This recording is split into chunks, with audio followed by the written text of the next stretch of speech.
Welcome to Travel Market Life, your companion for industry insights and professional business development. Travel Market Life. Join us by webcast, video or podcast. Hello and welcome back to Travel Market Life. And in this mini-series, we're looking at the hospitality trade publications. We're going to look at the different publications that cover some of the industry, so check out through the list on our podcast channels some of those interviews that I've had. In today's episode, we speak to Boutique Hotelier. Travel Market Life. And joining me on the line is Zoe Monk, editor of Boutique Hotelier. Zoe, thank you ever so much for joining us today. And Boutique Hotelier has been going for quite some time now, and you've really carved the shape into the market. Would you help tell us all about your publication, please? Oh, well, thanks for having me, first of all. We launched actually 10 years ago, so we are celebrating our 10th anniversary this year. So next month, we would have been writing about hotels for, a decade, which is crazy now thinking about it.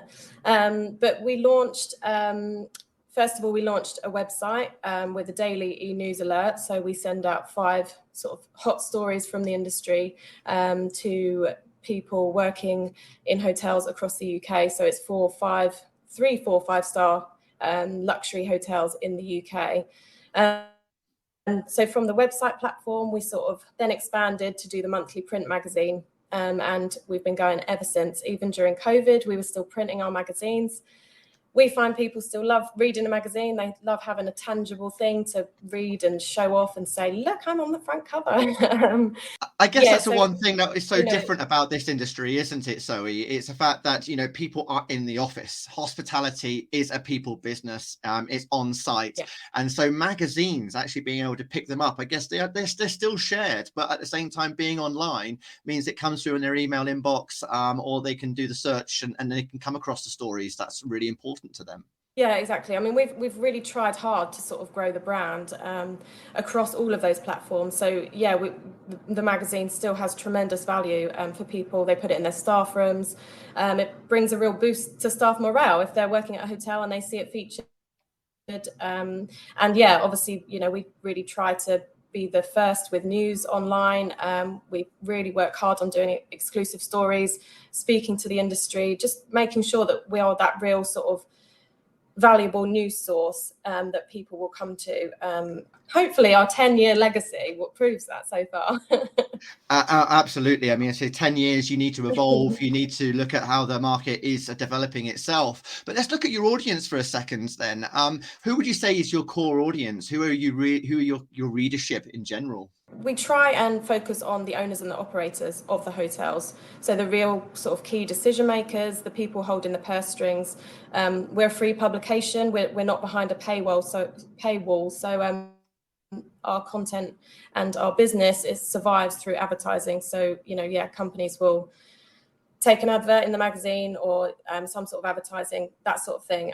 And we really pride ourselves on that. So we keep our content completely free. And we know that through our relationships that we are going out to these owners and operators, because we go and speak to them, we get out in the market and they say, oh yeah, I read about that. I saw your story. So we are going to the senior team, the general managers, the hotel managers, all of that sort of board level that we are, and we know that we're reaching them. So, yeah. What is sort of topics really sort of resonate with your audience, the ones that gets them most excited, or the ones that you get the most interaction with? Because I guess nowadays with digital, you can actually see that.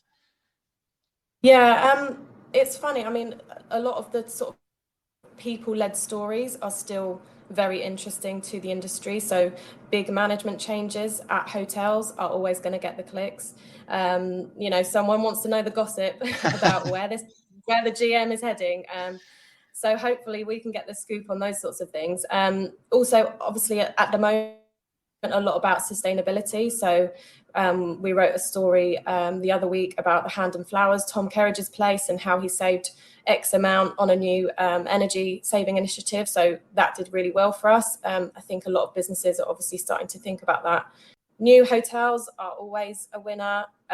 New openings, when you get anything big brand wise does well. So obviously anything Robin Hudson touches turns to gold. Trends, so anything that design trends that people enjoy, any sort of top 10, those sorts of articles do well for us. So yeah. I mean, you, as you say, you do a lot of your own content. You're getting a lot of press releases coming to you every single day, and you're out there in the industry talking to people, trying to find out what those stories actually are to bring them to life. Now, how would you advise people? What advice do you give to get featured in Boutique Hotelier? I mean, it sounds obvious, but just email me a couple of paragraphs and directly to me or Eamon. We will pick it up, we will read it, we will get back to you. Or just, again, old school, pick up the phone, give us a call. We're usually in the office, it goes direct to our mobiles. If not, you don't have to. I think a lot of independent hotels think that unless they've got some real sort of PR clout behind them, that they're not going to get featured. But that's just not true at all. We love hearing from the hotels direct, and that's really what the sort of relationships that we want to nurture. And it doesn't have to be a really perfectly well written press release to be featured. That's our job. You give us the news and we will write it for you. So literally just a few lines, a couple of lines about something, and we will follow up with you. It can be about anything new you're doing at the hotel, whether it's you're trying, a new staff initiative to boost morale, something like that, and you're starting to see results. Anything that you can back up with like stats, so staff retention levels, for example, something like that that's your hook. That's what I want to hear about. Vendors always want to get in the news, featured as well. What advice do you give to suppliers in the industry to get into Boutique Hotelier? That coveted hotspot on Boutique Hotelier. Well, for suppliers, it's obviously hard because we do prioritize our advertisers, and we're not ashamed to say that, because the ones that support us financially, we will support them editorially, and we do choose brands that align with us in terms of the business model and the fit. So, but from a general perspective, I would say that anything stats led or survey led or data led, I know there's a lot more press releases being framed that way that I do see a lot more of, which I'm much more likely to write about than it being this person's just come up with this new product for the hotel, would you like to write about it? The chances are probably not, because I get a lot of those. So yeah, if you can tell me something really good that you found out about the users of your product, then yeah, again, anything trend wise that you can see. So a mattress supplier, for example, they might have seen demand for mattresses in suites go up. That's a news story. So send it to me. Lovely, wonderful, thank you. So you have the award ceremony coming up very soon, we I know, do. yes. So tell us all about the Boutique Hotelier Awards. So the Boutique Hotelier Awards, this is our third year of this particular specific format of the awards. So we give out 16 category awards, half to suppliers and half to hotels and staff members within the hotels. So we have a ceremony on the first night of the Independent Hotel Show. So everyone's in town, they're all up for it, and they go to the show, they go to their 2 awards, and then they'll come straight over to us, hopefully. And it's a 3-course dinner, as you can imagine.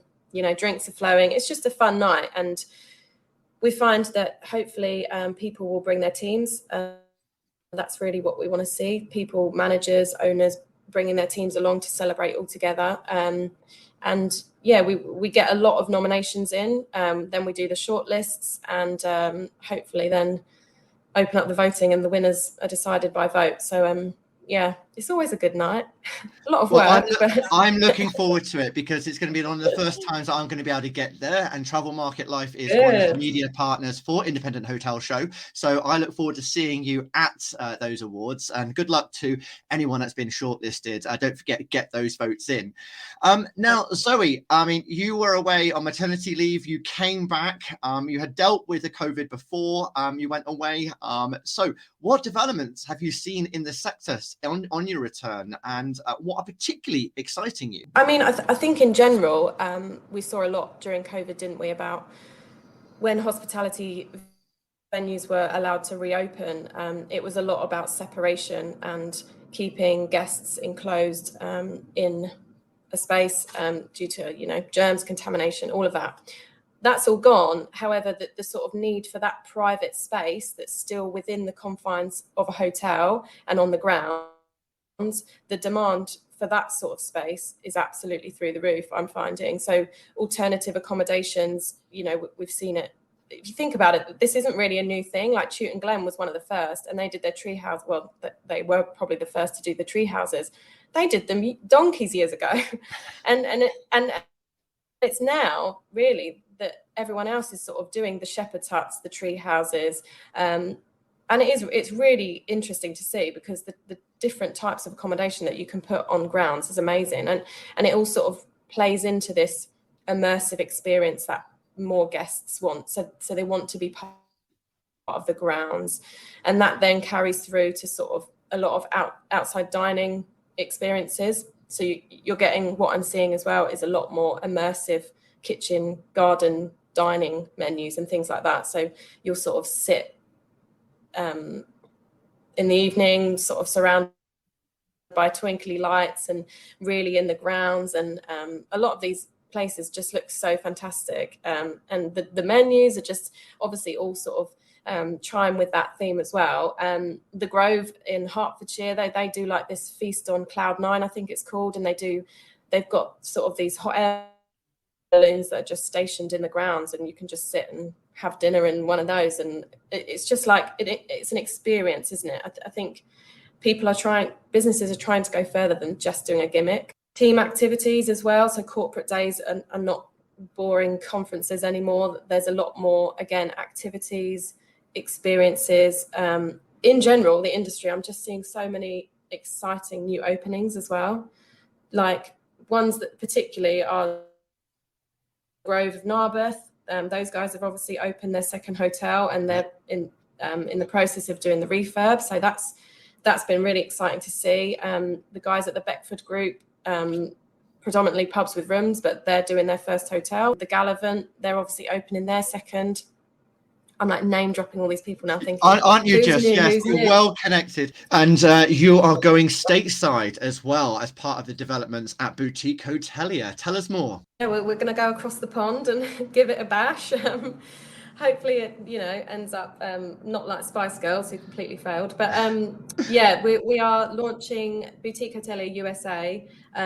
We're live online now. We're sending out 3 news alerts a week, so that takes the same format as the UK one, which is 5 news stories from the sector. And we are going to be officially launching a print title at the Independent Hotel Show in Miami. So they are doing their first USA edition. So the London show is going out to Miami, and we're going to be there. It's just really exciting for us. Now we've got a bigger team. We feel like we're really ready to sort of grab the market with both hands. Excellent. Well, I wish you all the best luck with that, because that's just around the corner. And I know how hard it is to get things off the ground. So it's great that you've got a partnership with the Independent Hotel Show, which is where hopefully I'll be seeing you in October 16th and 17th this year in London. And Independent Hotel Show itself is looking to go global as it takes on both Amsterdam and Munich in 2024. So thanks again, Zoe, for joining us today and actually sharing insights into what it is to be boutique hotelier and all the types of content that really gets people excited and interested. Thanks for having me, Ryan. Appreciate it. For more, go to Travel Market Life. The music sensation by Zach Nelson is reproduced under license from Storyblocks. Travel Market Life is a Haynes Marcoms digital marketing agency production, serving the travel and technology industries.